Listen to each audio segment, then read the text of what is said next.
Hello friends, today I talk about an interesting topic that is estivation. That means the pattern of arrangement of floral parts. So, what is the definition of estivation? The estivation is the positional arrangement of sepal, petals and tepals with respect to one another in budding stage. So, the arrangement of sepal, petal or tepal in budding stage is known as the estivation. What is its importance? Firstly, we can say that for protection of the inner essential part of flower, those are the androecium, gynoecium. So the protection, and the next one is the identification or the plant classification. So estivation is an important taxonomic diagnostic character in the plant classification. As an example, we can say that the subfamily Papilionaceae under the family Fabaceae flower bud have maxillary estivation. So maxillary estivation is a diagnostic characters of the subfamily Papilionaceae. Now the types. There are mainly 5 types of estivation. So firstly the valvate, second twisted, third imbricate, and fourth is quincunxal, and fifth one is vexillary. Valvate, twisted, imbricate, quincunxal and vexillary. So in case of valvate, here the margins of the sepal or petal or tepals, any part, either touch or lie in close association, but they do not overlap. The petals, tepals or sepal do not overlap. You can see there are 5 sepal, they are not overlap each other. This type of estivation is known as valvate. They are not overlapping each other. As an example, we can say the calyx of China rose, that means the Hibiscus rosa sinensis. So the example we can say the calyx of Hibiscus rosa sinensis. Those are the calyx, and these are the apicalyx. They are not the calyx. Okay. Now the twisted. What is this? Here one margin of each sepal, petal or tepal overlaps the neighboring ones.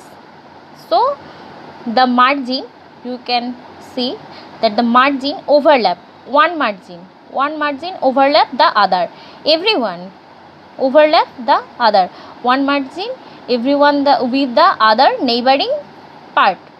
This is called the twisted. So what is the twisted? Here one margin of each sepal, petal or tepal overlaps the margin of neighboring one. As an example, we can say the corolla of Hibiscus rosa sinensis. Corolla of Hibiscus rosa sinensis is example of twisted estivation, and the calyx of Hibiscus rosa sinensis example of valvate estivation, and twisted estivation example corolla of Hibiscus rosa sinensis. Now the imbricate. Here the margin of sepal, petals or tepals are arranged in such a manner that one completely internal and the rest members, one completely internal and other completely external, and the rest members are arranged like that of twisted one. So we can see here that one member is totally internal, this member is totally internal, and one member is totally external, and others are in twisted manner. That means one overlapping each other, one corner overlap each other, but one petal, tepal or sepal, any part totally internal and one totally external, and 3 other in twisted manner. This type of estivation is known as the imbricate estivation. As an example, we can say the corolla or petals of Solanum torvum. Here the Solanum torvum. Now the quincunxile. When the margin of sepal, petals or tepals are arranged in such a manner that two become completely external and two completely internal, and the raised member are like that of twisted. You can see that this one and this one are totally external, and this one and this one totally internal, and the raised member is like twisted manner.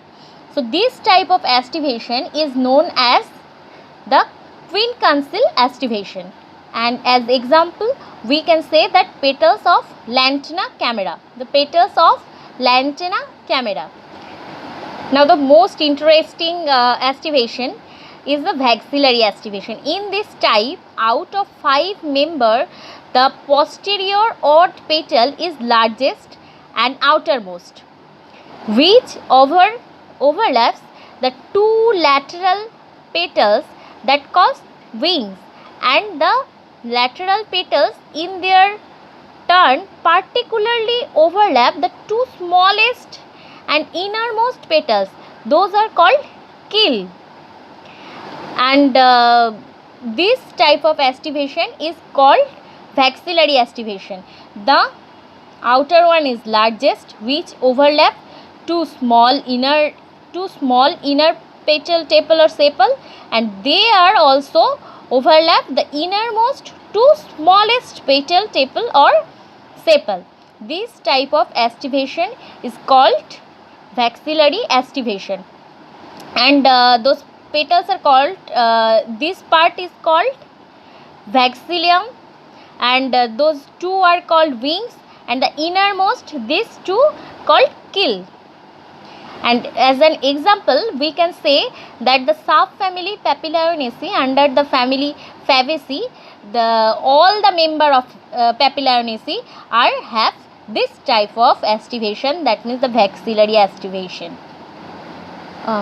So as in summary, we can say that in case of valvate, all parts are not overlap each other, they are just lie between another, and in case of twisted, the petals, sepal or tepals, they are overlap each other. Everyone is overlap each other with the neighboring one. And in case of imbricate, the one totally inner and one part totally outer, but the remaining 3 in twisted manner. And in case of quincunxile, 2 are totally outer and 2 are totally inner, and the rest one is twisted manner. And in case of vexillary, the largest and outermost one is overlap the lateral 2, and which are further overlap the innermost smallest inner part. So these are the total aestivation types. That's all. And you have any question, you can comment in comment box. Thank you.